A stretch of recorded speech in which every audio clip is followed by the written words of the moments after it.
Success to all में आपका स्वागत है। जैसा कि आप लोगों को पता है कि हम हिस्ट्री का सीरीज चला रहे हैं और हिस्ट्री के सीरीज में हमने 12 क्वेश्चन तक आपको डिस्कशन के साथ आपको बता दिया है और आगे हम लोग आज जो है 13 से चलेंगे।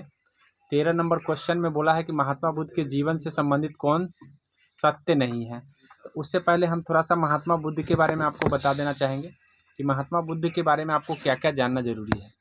तो सबसे पहले बुद्ध की पूरी जीवनी आपको जानना जरूरी है। बुद्ध में आपको सबसे पहले आपको उनका जन्म के बारे में जान लेना चाहिए। जन्म के बाद उसके बाद उनके परिवार के बारे में आपको जान लेना चाहिए। परिवार से भी पूछा जाता है। परिवार के बाद है आपको ज्ञान, उनकी ज्ञान के बारे में भी पूछा लिया जाता है कि किस तरह से क्या क्या उन्होंने उपदेश दिए हैं। उपदेश से आते हैं। उपदेश के बाद है उसके बाद उन्होंने मार्ग बताया है। मार्ग के बारे में भी जान लेना चाहिए। उसके बाद आपको सत्य, 4 आर्य सत्य उन्होंने बताया है। सत्य के बारे में जान लेना चाहिए। साथ में उन्होंने सिद्धांत दिए हैं। उन सिद्धांतों को पढ़ना जरूरी है और निर्वाण की प्राप्ति हो गया है। इन चीज़ों को जानना जरूरी है। तो सबसे पहले जन्म के बारे में आप जान लीजिए कि जन्म महात्मा बुद्ध का जो जन्म हुआ है वो लुबनी में हुआ है और वो 563 BC में हुआ है। ये जनरली सभी को पता है कि 563 BC में उनका जन्म हुआ है। 563 BC, इस बात को ध्यान में रखेंगे। अब 563 BC में इनका जन्म हुआ है। इनके परिवार के बारे में क्या पूछा जाएगा। तो परिवार के माता का नाम महामाया था, ठीक है। पिता का नाम शुद्धोधन था। उसके बाद पुत्र का नाम राहुल था। वही सारथी का नाम चन्ना था, याद रखेंगे, सारथी चन्ना था। उसके बाद है घोड़ा का नाम कंथक था और विषय उनके शिष्य, जो प्रिय शिष्य थे, शिष्य का नाम। तो कहने का मतलब ये है कि पारिवारिक बात हम बता रहे थे। उनका परिवार में आपको उनके परिवार से संबंधित रिलेटेड जितने भी है, माता का नाम महामाया, ठीक है। अब महामाया माता का नाम है। मौसी का नाम प्रजापति गौतमी थी। ठीक है, याद रखिएगा। इनका भी रोल थोड़ा सा इनके जीवन में है क्योंकि प्रजापति गौतमी के द्वारा ही लालन पालन किया जाता है। जन्म महामाया दी थी लेकिन लालन पालन प्रजापति उनकी मौसी थी, उन्होंने की थी।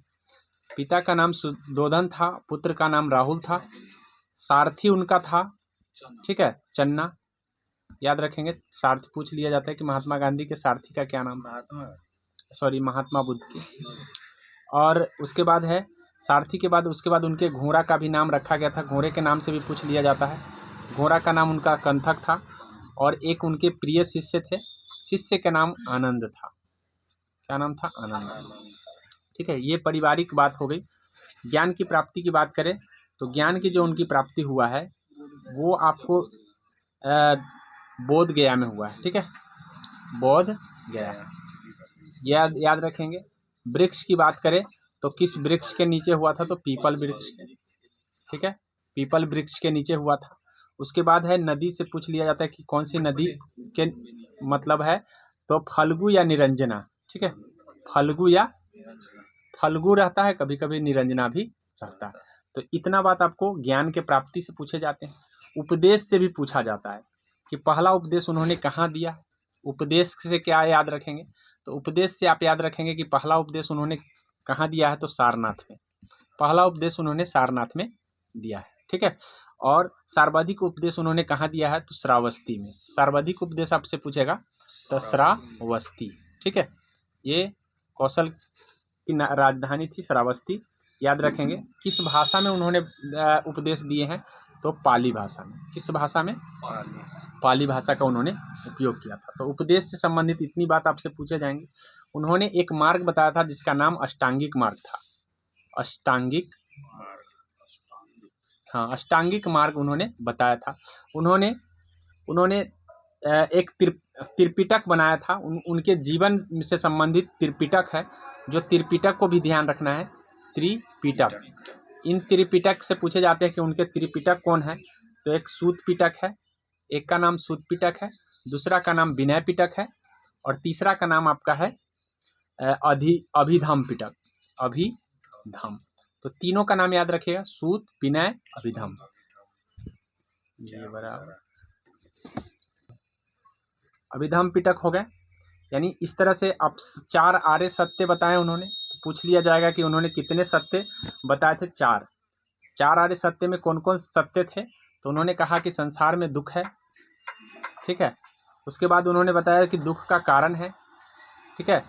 और दुख का कारण जो है इच्छा है, इच्छा है, और इच्छा को समाप्त करके दुख की मुक्ति है। 4 आर्य सत्य उन्होंने बताया। दुख है, दुख का कारण है, दुख का सबसे बड़ा कारण इच्छा है, और इच्छा को दूर करके मुक्ति मिल सकता है। ये 4 आर्य सत्य उन्होंने बताया, ठीक है। उसके बाद है उनके जो सिद्धांत हैं, सिद्धांत से भी पूछे जाते हैं। अब सिद्धांत क्या है ये जान लीजिए। शून्यवाद का सिद्धांत उन्होंने दिया है, शून्यवाद, ठीक है। पूछा जाता है कि शून्यवाद का सिद्धांत किसने दिया, किसके धर्म से संबंधित है, तो ये। उसके बाद है विज्ञानवाद का सिद्धांत उन्होंने दिया है, विज्ञानवाद, ठीक है। उसके बाद कर्मवाद का सिद्धांत उन्होंने दिया है कि कर्म ही सबसे बड़ा पूजा है, ठीक है। और पुनर्जन्म के बारे में भी उन्होंने बताया है कि संसार में आदमी का जो है ना पुनर्जन्म होता है। तो इतना सिद्धांत है उनका, याद रखेंगे। शून्यवाद, विज्ञानवाद, कर्मवाद और पुनर्जन्म, ये सिद्धांत हैं उनके। निर्वाण की प्राप्ति हो जाती है उनकी, अर्थात निर्वाण की प्राप्ति कहने का मतलब है कि मनुष्य जो है ना, निर्वाण की प्राप्ति हो सकता है मनुष्य के। और महात्मा बुद्ध का निर्वाण की जो प्राप्ति हुआ था 483 बीसी में हो गया, 483 बीसी में हो गया। तो इतनी बातें आपको एग्जाम में डायरेक्टली पूछे जाते हैं, और जो भी डायरेक्टली पूछे जाते हैं मैंने आपको बता दिया है, ठीक है।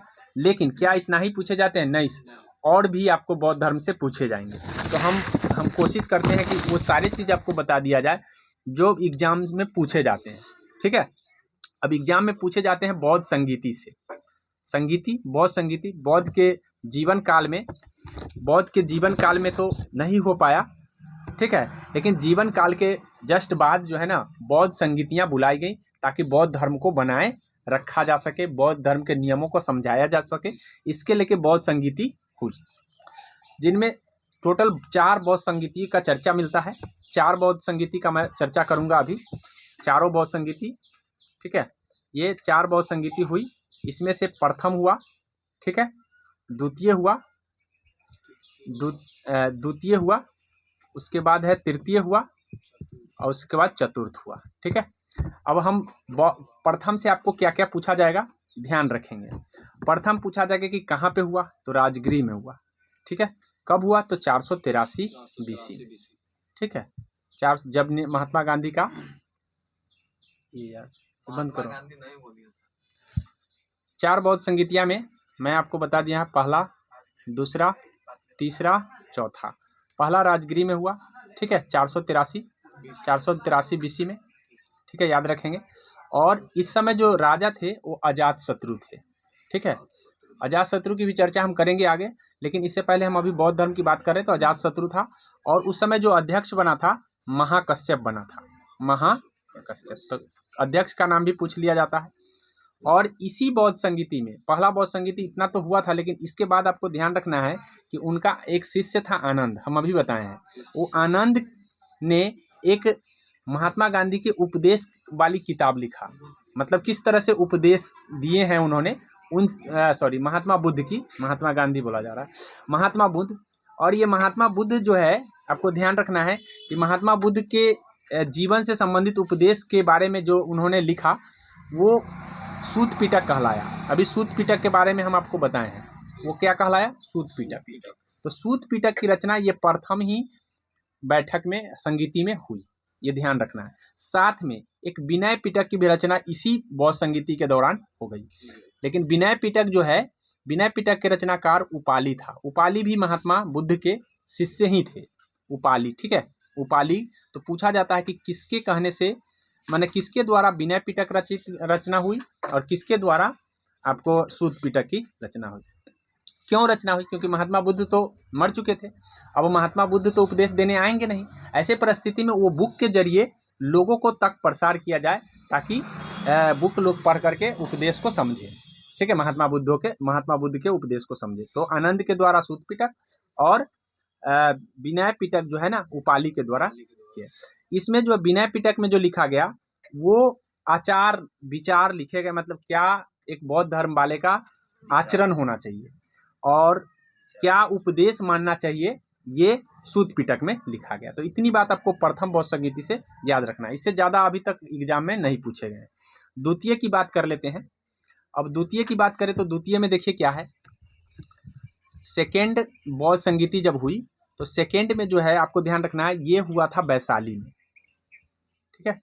अब वैशाली में हुआ था तो उस समय आपको ध्यान रखना है कि कालाशोक नामक का व्यक्ति, कालाशोक, ठीक है, कालाशोक नाम का व्यक्ति शासक कर रहा था और सबका मीर, ठीक है, सबका मीर उसकी उपाध्यक्ष मतलब अध्यक्ष बना था।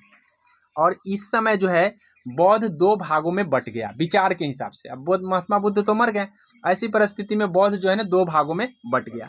एक का नाम स्थाविर रखा गया, स्थाविर, और दूसरा का नाम महासंगीत, महासंगीत। तो पूछा जाता है कि बौद्ध का किस बौद्ध संगीति के दौरान बुद्ध के दो विचार बन गए या दो भाग बन गए। तो स्थाविक और महासंगीत दो भाग, दूसरा और दूसरे दो भाग, कब, पहली दूसरी संगीति में, ठीक है। अब हम आपको बताएंगे तीसरी को आपको याद रखना है। जनरली तीसरा जो है बौद्ध संगीति हुआ वो पाटलिपुत्र में हुआ। तीसरे नंबर का मैं बता दूं, तीसरे नंबर का जो बौद्ध संगीति हुई वो पाटलिपुत्र में हुआ, पाटलिपुत्र। तो पाटलिपुत्र आपको ध्यान रखना है कि पाटलिपुत्र जो है ना, ये पाटलिपुत्र का स्थापना उदयन किया है, लेकिन इस समय जो है अशोक का शासन चल रहा था। काल था 250 BC जब तीसरी बौद्ध संगीति हुई थी, 250 BC। इसमें समय बौद्ध जो है अशोक का शासन चल रहा था, और तो अशोक के शासन चल रहा था तो अशोक के शासन काल में हुआ। उसके बाद आपको पता करना है कि भाई अध्यक्ष कौन था, तो मोगलीपुत्र तीस्त था, मोगलीपुत्र तीस्त, ठीक है, तीस्त याद रखेंगे। इसके अध्यक्षता में तीसरी बौद्ध संगीति हुई और इस समय अभिधम्म पिटक की रचना की गई। अभी हम आपको बताए हैं कि त्रिपिटक में 3 चीज शामिल है, सूत पिटक, विनय पिटक और अभिधम्म पिटक। तो अभिधम्म जो पिटक है वो तीसरी में शामिल हुई, तीसरा नंबर का अभिधम्म है। तो अभिधम्म का जो रचना हुआ वो कब हुआ, तीसरा बौद्ध संगीति में, ठीक है, अभिधम्म पिटक। अब ये मेरे ख्याल से समझ में आ गया होगा, इतना ही आपको ध्यान रखना है। उसके बाद लास्ट चौथी बौद्ध संगीति हुई।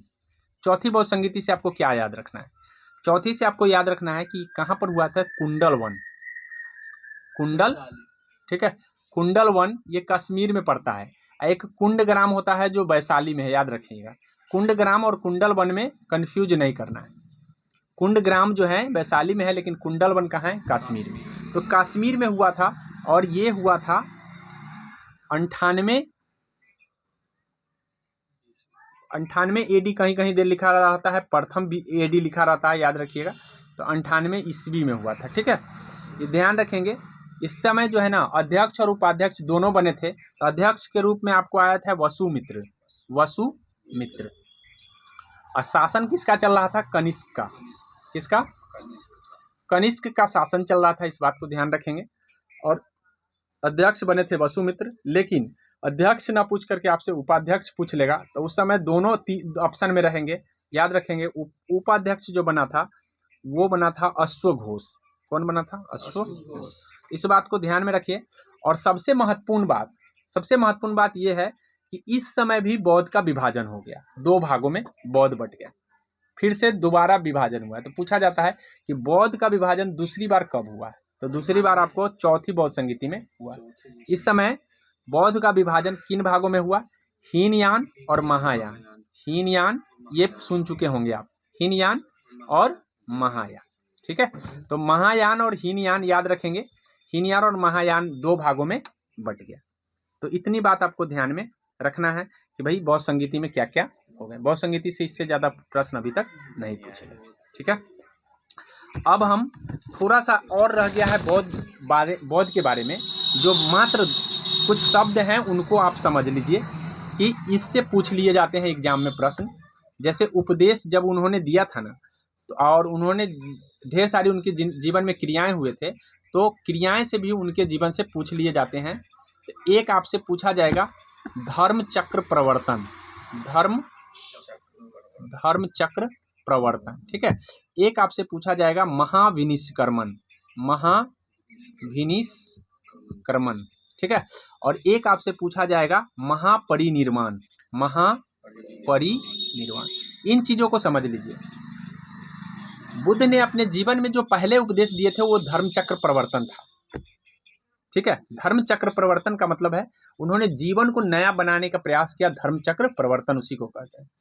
और महाविनिष्कर्मण का मतलब है उन्होंने घर से निकल गए, निष्कर्मण हो गया। घर से निकल गए, निष्कर्मण हो गया, मतलब महाविनिष्कर्मण, ठीक है। और महापरिनिर्वाण का मतलब उनका निर्वाण जो हुआ वो महापरिनिर्वाण के नाम से जाना जाता है, क्योंकि जब उनकी मृत्यु हुई तो निर्वाण के नाम से जाना जाता है, उसी को कहते हैं महापरिनिर्वाण। तो ये बुद्ध के जीवन से संबंधित बातें हैं, आपको याद रखेंगे। एक चीज और बुद्ध से पूछे जाते हैं, वो पूछा जाता है कि बुद्ध की सर्वाधिक मूर्तियां किस शैली में बना था। तो गंधार, बुद्ध की मूर्तियां जो है ना मथुरा और गंधार दोनों शैली में बनाए गए थे, लेकिन भगवान के रूप में जो है ना बनाने का प्रयास कनिष्क के शासनकाल में गंधार शैली में बुद्ध की। तो याद रखिएगा कि बुद्ध को भगवान का जो है ना मान्यता कब दे दिया गया और मूर्ति कब से बनना शुरू हो गया बुद्ध का, तो वो कनिष्क के शासन काल से। तो इतनी बात हमने आपको बुद्ध के बारे में बता दिया है। अब हम आपको जैन धर्म के बारे में बताएंगे, क्योंकि उससे पहले हम प्रश्न को हल करते हैं। बुद्ध के बारे में जो भी होगा प्रश्न को अब हल कर लेते हैं। चलिए, यहाँ पे बोला है कि भाई बुद्ध के जीवन में, हाँ एक चीज और आपको बताना रह गया है, लास्ट चीज है वो आपको ध्यान रखना है कि बुद्ध के जीवन से संबंधित ये जो प्रतीक चिन्ह है, प्रतीक चिन्ह को भी ध्यान कर लीजिए। क्या क्या है बुद्ध के जीवन से। बुद्ध के जीवन में आपको हाथी का याद रखना है, एक प्रतीक हाथी था, एक कमल था, ठीक है। एक आपको ध्यान रखना है कमल के बाद आपको ध्यान रखना है पद चिन्ह। उसके बाद आपको ध्यान रखना है बोधि वृक्ष। उसके बाद आपको चक्र याद रखना है, चक्र। उसके बाद सांड को याद रखना है, ठीक है। तो इस तरह से आपको ध्यान रखना है, इन चीजों को ध्यान रखना है। हाथी के मैं बता दे रहा हूँ, हाथी जब वो गर्भ में थे तो हाथी उनके प्रतीक चिन्ह माने गए, ठीक है। जब वो जन्म लिए तो कमल, ठीक है, कमल प्रतीक चिन्ह माना गया। उसके बाद उसी तरीके से पद चिन्ह जो है, जब उन्होंने निर्वाण प्राप्त कर लिया तो उनके जगह एक चिन्ह छूट गया जिसको हम पद चिन्ह कहते हैं। और जब उन्होंने ज्ञान प्राप्ति कर लिया तो वो बोधि वृक्ष का चिन्ह छोड़ के चले गए। ज्ञान प्राप्ति का मतलब है उनको ज्ञान बोधि वृक्ष के नीचे हुआ, इसलिए ज्ञान प्राप्ति बोधि वृक्ष। उसी तरीके से चक्र, जब चक्र प्रवर्तन अभी हम बताएं क्यों हुआ, उपदेश देने के कारण चक्र प्रवर्तन हुआ। सांड का भी चिन्ह है, तो यौवन अवस्था को दिखाने के लिए सांड, शेर जो है समृद्धि को दिखाने के लिए, स्तूप मृत्यु को दिखाने के लिए, याद रखेंगे। घोड़ा गृह त्याग, घोड़ा जो है ना गृह त्याग। अब हम प्रश्नों की ओर बढ़ जाते हैं। प्रश्न क्या कह रहा है कि कमल जो है जन्म से है संबंधित, बोला सत्य नहीं है, तो ये तो सही है, कमल जन्म से संबंधित है। हाथी गर्भ से संबंधित है, पद चिन्ह निर्वाण से संबंधित है, और घोड़ा समृद्धि से संबंधित नहीं है, ठीक है। घोड़ा जो है ना गृह त्याग है, क्या है, गृह त्याग।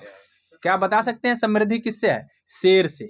किससे है, शेर से। तो इतनी बातें आपको इस प्रश्न से सीखने को मिल गया, और मैंने पूरा बुद्ध का डिटेल बता दिया है। अब बुद्ध के बारे में आप लगभग क्वेश्चन का हल कर पाएंगे। देख लीजिए, महात्मा बुद्ध की जीवनी संबंधित वर्ष। इसको थोड़ा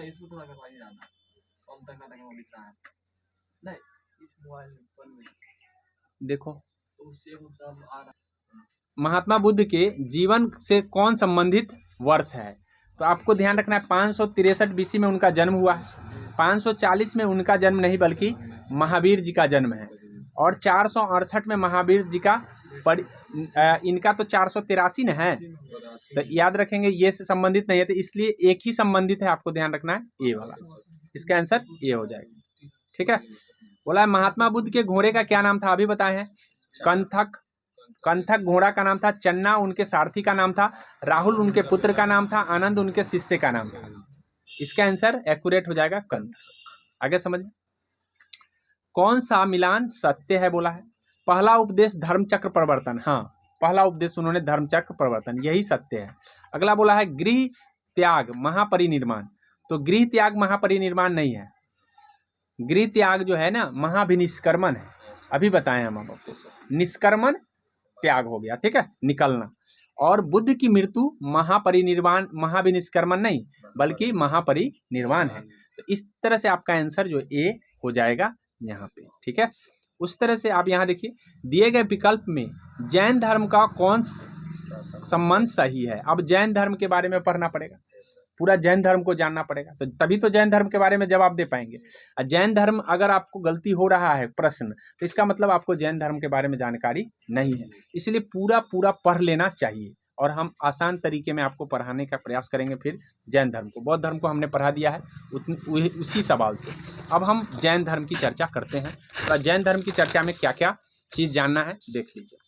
जैन धर्म को जानने के लिए आपको मैं बता दूं कि जैन धर्म में भी आपको विभिन्न चीज़ों को जानना जरूरी है। क्या क्या जानना है?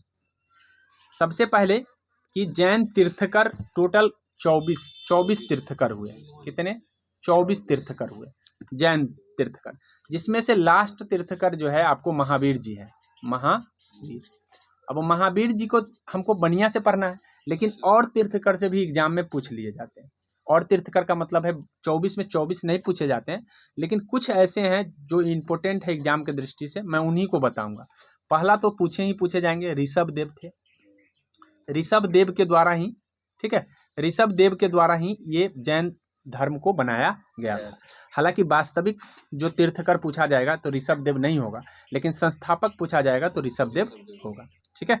उसके बाद आपसे पूछा, दूसरा नंबर का पूछा जाएगा, अजीतनाथ था। अजीतनाथ, ठीक है। ई ऋषभ देव का एक उपनाम और था, आदिनाथ। आदिनाथ, तो इसमें कंफ्यूज नहीं करना, अजीतनाथ अलग थे, आदिनाथ, ऋषभ देव और आदिनाथ दोनों सेम ही थे, ठीक है। उसके बाद तीसरे नंबर का संभवनाथ थे, संभव। चौथे नंबर का अभिनंदन थे, अभी, ठीक है, नंदन थे।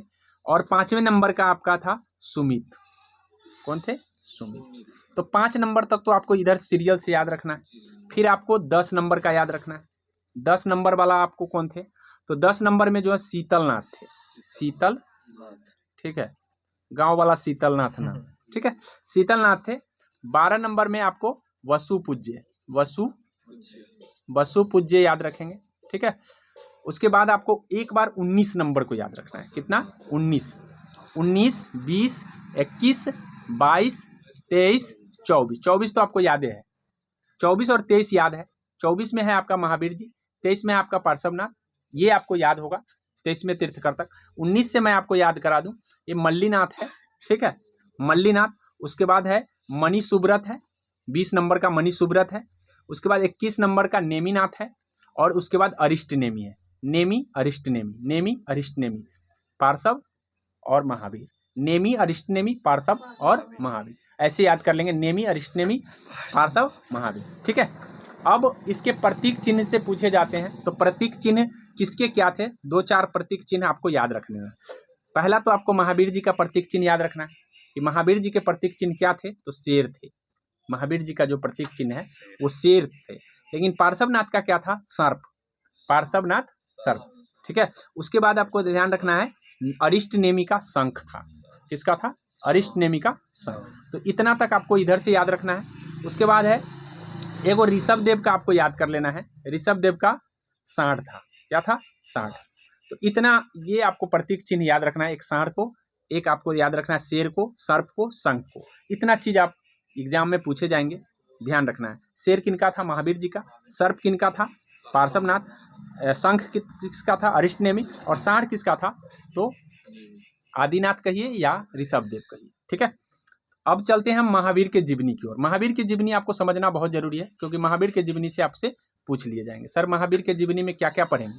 तो जिस तरह से हम महात्मा बुद्ध की जीवनी पढ़े हैं, उस तरह से आपको महावीर की जीवनी पढ़ना चाहिए। महावीर की जीवनी पढ़ने के लिए आपको क्या करना पड़ेगा कि उनके जन्म को जानना चाहिए, क्योंकि जन्म से पूछे जाते हैं एग्जाम में। उसके बाद आपको उनका जन्म कहाँ हुआ है, ये जन्म से संबंधित परिवार को जानना जरूरी है। परिवार, उनके परिवार से भी पूछे जाते हैं। उसके बाद है उपाधि के बारे में जानना चाहिए कि क्या क्या उपाधियां उनको मिली है। साथ में उनको आपको पढ़ना चाहिए निर्वाण, कैसे उनका निर्वाण हुआ, ठीक है, या कहाँ हुआ, किस तरह से हुआ, इस तरह से ध्यान रखना है, निर्वाण की प्राप्ति।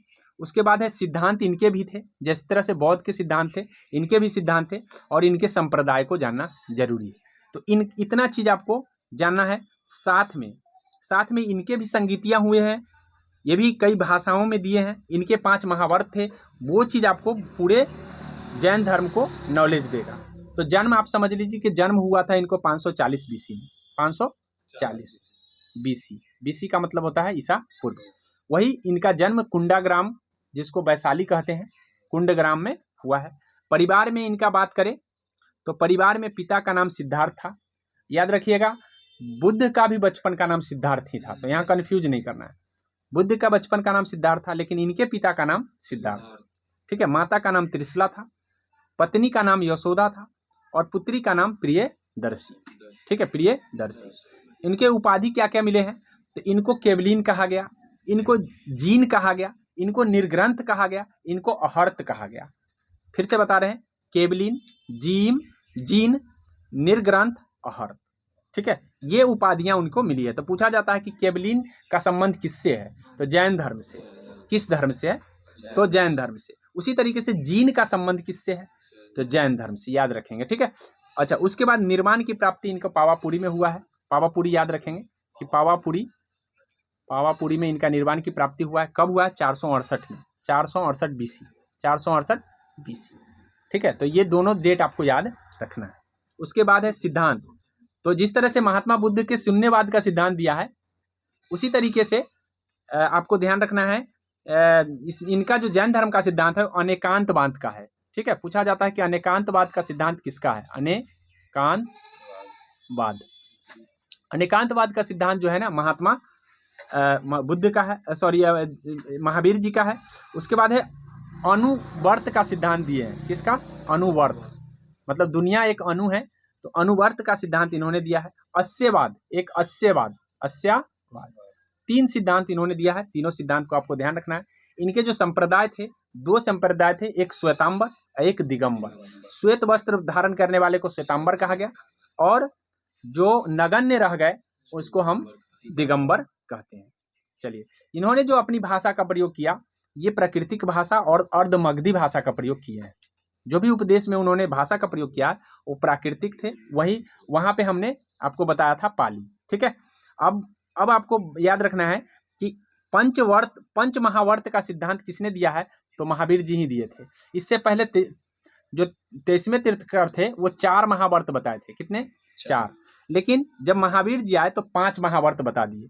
5 महावर्त में एक अहिंसा था, दूसरा सत्य था, तीसरा आपको असत्य था, ठीक है, चौथा आपको अपरिग्रह था, और ब्रह्मचर्य सिद्धांत को जोड़ने वाला व्यक्ति जो है आपको ध्यान रखना है, यही महावीर जी थे। 5वां महावर्त को जोड़ने वाला कौन व्यक्ति? महावीर जी, जो है ब्रह्मचर्य। कौन है? ब्रह्मचर्य। ब्रह्मचर्य इससे पहले नहीं हुआ करता था, मतलब जैन धर्म को मानने वाले को ब्रह्मचर्य बनना चाहिए ऐसा नहीं था। लेकिन जब महावीर जी आए तो ब्रह्मचर्य बना दिए, और ये वास्तविक संस्थापक कहला गए। ठीक है। अब इनकी जो बौद्ध संगीति हुई, मात्र 2 ही बौद्ध संगीति हैं जो आपको जानना जरूरी चाहिए। यहाँ देखिए, पहला बौद्ध संगीति जो हुआ है इनका पाटलिपुत्र में हुआ है, ठीक है, पाटलिपुत्र में। और दूसरा हुआ है आपको, दूसरा जो हुआ है बल्लवी गुजरात। ठीक है, बल्लवी गुजरात में हुआ है। पहला आपको 300 एडी में हुआ है। ठीक है। और दूसरा जो हुआ है आपको इस समय जो 300 एडी में हुआ था वो स्थूलभद्र की अध्यक्षता में हुआ था। स्थूलभद्र को याद रख लीजिए।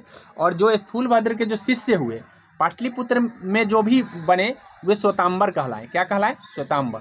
और जो गुजरात में किए वे दिगंबर कहलाए। क्या कहलाए? क्योंकि यहाँ के लोग नगण्य रह गए और यहाँ के लोग श्वेत वस्त्र धारण करने लग गए। तो श्वेत वस्त्र धारण करने वाले स्थूलभद्र के सिद्ध, स से सथूल और स से आपको ध्यान रखना है, स से श्वेतांबर, स से स्थूलभद्र और स से श्वेतांबर। पूछा जाता है कि स्थूलभद्र के शिष्य कौन थे? श्वेतांबर थे। और वही भद्रबाहु के शिष्य कौन थे? तो दिगंबर। भद्रबाहु के शिष्य कौन थे? दिगंबर। तो मैंने जैन धर्म को पूरा कराने का कोशिश किया है। याद रखेंगे कि जैन धर्म से संबंधित इतनी बात आपसे पूछा जाएगा। लेकिन जैन धर्म के भी त्रिरत्न थे, सम्यक ज्ञान, सम्यक आचरण, सम्यक व्यवहार। ठीक है, ये जैन धर्म के त्रिरत्न थे। वहां पे त्रिपिटक देखने को मिला, यहाँ त्रिरत्न देखने को मिला। तो अब हम प्रश्न की ओर बढ़ते हैं। यहाँ पे प्रश्न यही पूछा गया। क्या पूछा गया?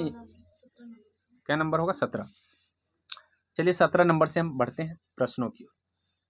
यहाँ देखिए, प्रश्न में बोला है कि दिए गए विकल्प में जैन धर्म का कौन सा संबंध सही है?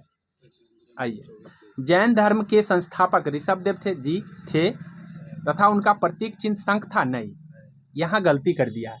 प्रतीक चिन्ह उनका हम अभी बताएं आपको क्या था, सांड। क्या था, सांड, यही ना था, तो इसलिए गलत हो गया। आगे देखिए, दूसरा बोला है कि जैन धर्म के 19वें तीर्थकर मल्लीनाथ। जी सर, 19वें तीर्थकर मल्लीनाथ हम बताएं, तो ये सही है। और सही बोला, संबंध सही है तो सही तो यही है। आगे भी देख लेते हैं, जैन धर्म के अंतिम तीर्थकर पार्श्वनाथ थे। नहीं, वो तो महावीर जी थे। कंसेप्ट क्लियर हो रहा है। अब यहाँ देखिए, बोले जैन धर्म के 22वें तीर्थकर सुमितनाथ।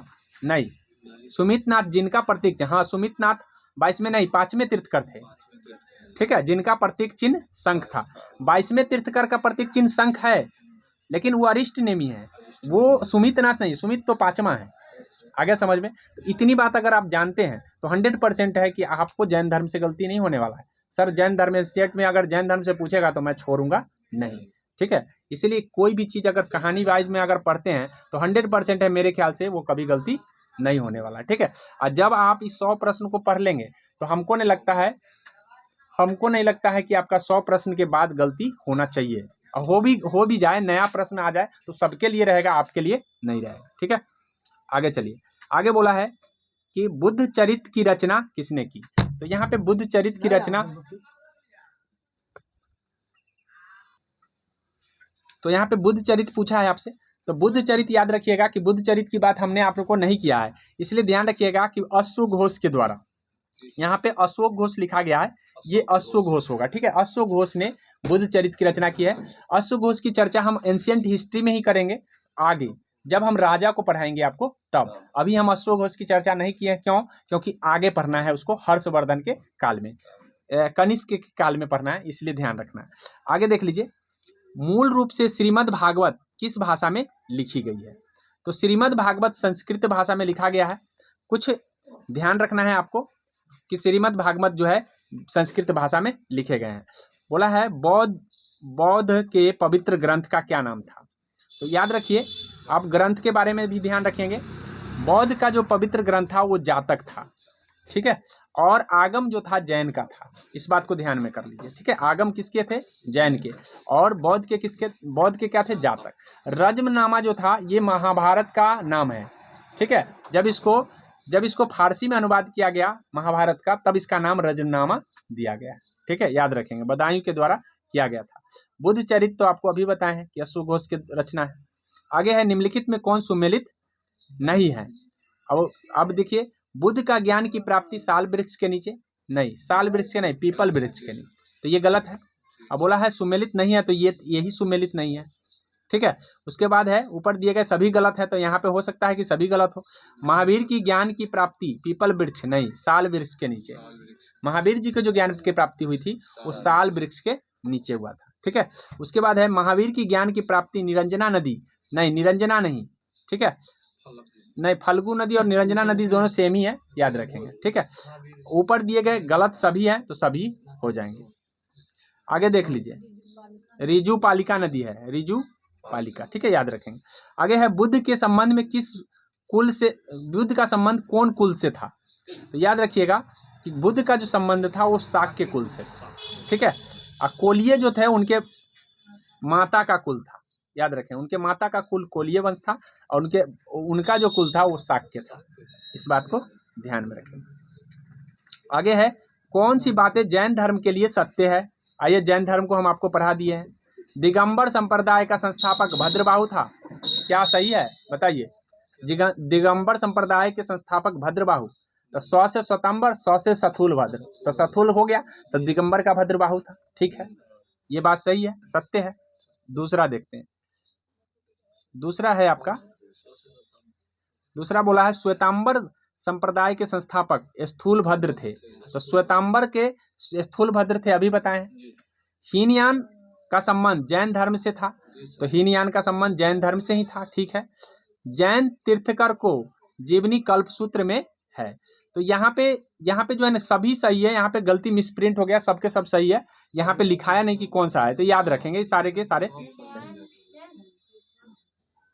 ओहो हो, सही बात है, हीनयान तो बौद्ध धर्म से है, हीनयान बौद्ध धर्म से, नहीं बोला है यहाँ पे होना चाहिए प्रश्न जो होना चाहिए कौन गलत है, यहाँ सत्य नहीं है, ठीक है, प्रश्न ऐसे होना चाहिए सत्य नहीं है, तो इसका आंसर जो आपका हो जाएगा यही वाला हो जाएगा, सी वाला आंसर हो जाएगा। क्वेश्चन में थोड़ा टाइपिंग मिस्टेक है, ध्यान रखें। उसके बाद बोला है संबद्ध के विषय में कौन सा सत्य है। अब संबद्ध के विषय में जानने से पहले आपको और भी धर्म के विषय में जान लेना चाहिए। जो हिजरी संबत है वो आपको ध्यान रखना है कि हिजरी संबत की शुरुआत 622 ईस्वी में हुआ है और ये मुस्लिम धर्म से संबंधित है।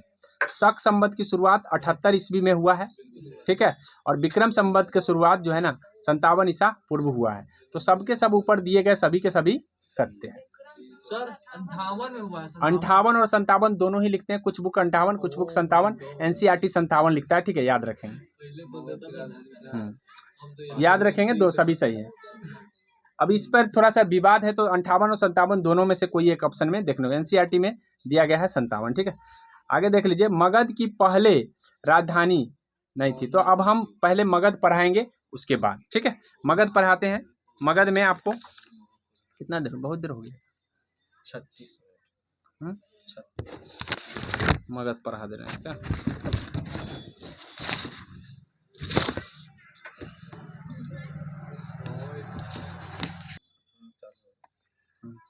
चलिए देख लीजिए, अब हम मगध साम्राज्य की चर्चा करेंगे।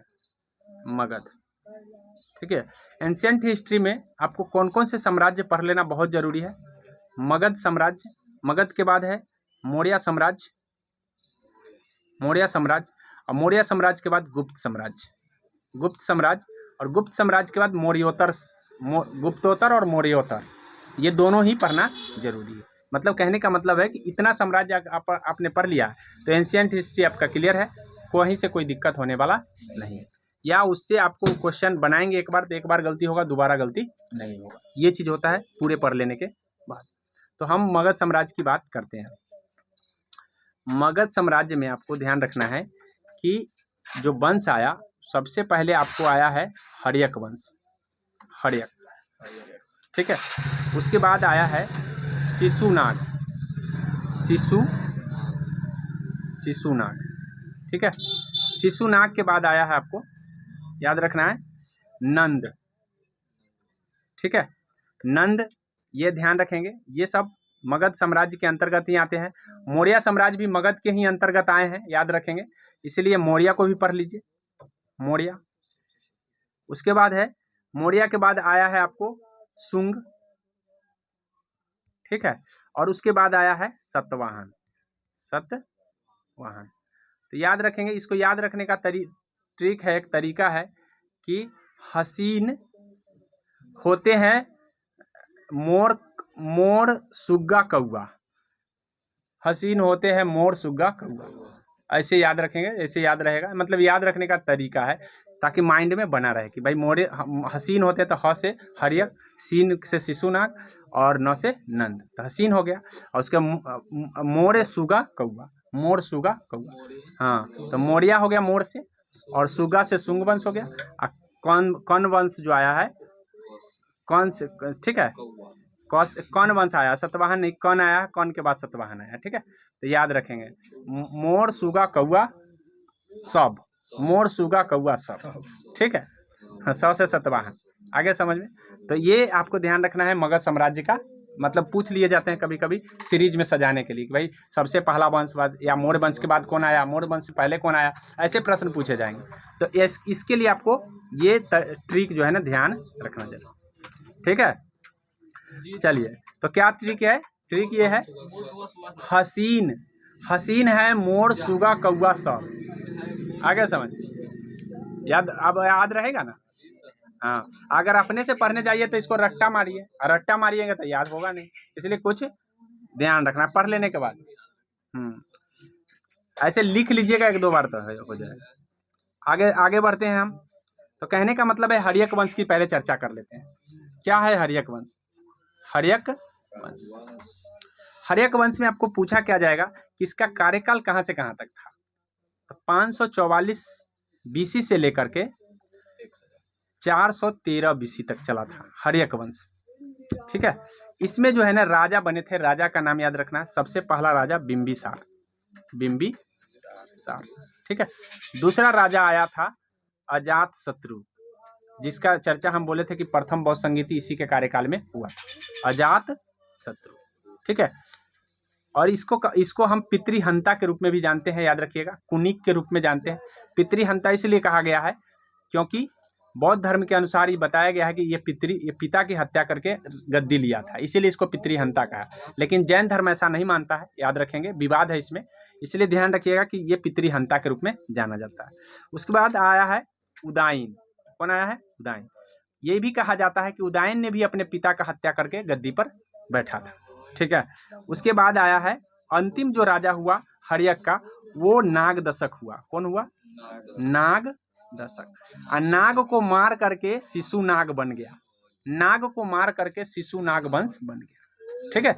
याद रखिए, ऐसे याद रखने से क्या होगा कि अच्छा नाग दशक था अंतिम शासक और पहला हर्यक, पहले पूछा जाएगा ना तो अंतिम पूछा जाएगा, ठीक है। बीच वाला का नाम जो इम्पोर्टेंट चीजें हैं वो से पूछे जाएंगे। तो नाग दशक का मतलब हो गया नाग को मार के शिशु नाग आ गया, तो शिशु नाग ने शिशु नाग वंश बनाया था, याद रखेंगे। शिशु नाग ने शिशु नाग वंश बनाए थे। तो उसके बाद कौन आ जाता है? शिशु नाग वंश, ठीक है। शिशु नाग वंश के संस्थापक कौन थे? शिशु नाग, इस बात को ध्यान में रखेंगे। अब उसके बाद है आपको नंद वंश के बारे में बताते हैं। किसको? नंद, ठीक है। तो नंद वंश के जो संस्थापक है वो महापदम नंद है, महापदम नंद, ठीक है।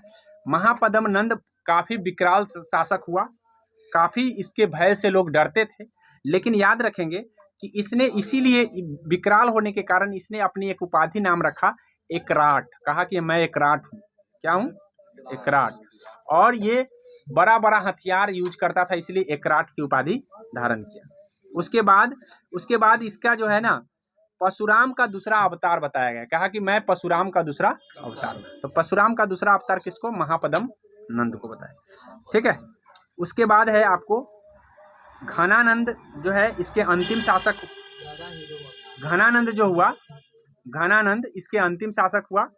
और घनानंद को हटा करके ही मौर्य वंश आया था, घनानंद को हटा करके ही, क्योंकि हाँ जिस समय इसको जो है इसके हमले के समय, जिस समय सिकंदर ने हमला किया था उस समय घनानंद ही शासक हुआ करता था मौर्य मतलब मगध का। तो पूछा है जाता है कि मगध सिकंदर के हमले के समय मगध का साम्राज्य का जो राजा था वो कौन था? तो घनानंद था, ठीक है। नंद वंश के अंतिम शासक हुआ घनानंद, याद रखेंगे, ठीक है। अग्रमीज के नाम से भी ये जाना गया है घनानंद, इसलिए ध्यान रखेंगे। अब आता है इसके बाद मौर्य। कौन आता है? तो मौर्य वंश के बारे में पढ़ेंगे कि मौर्य वंश क्या था।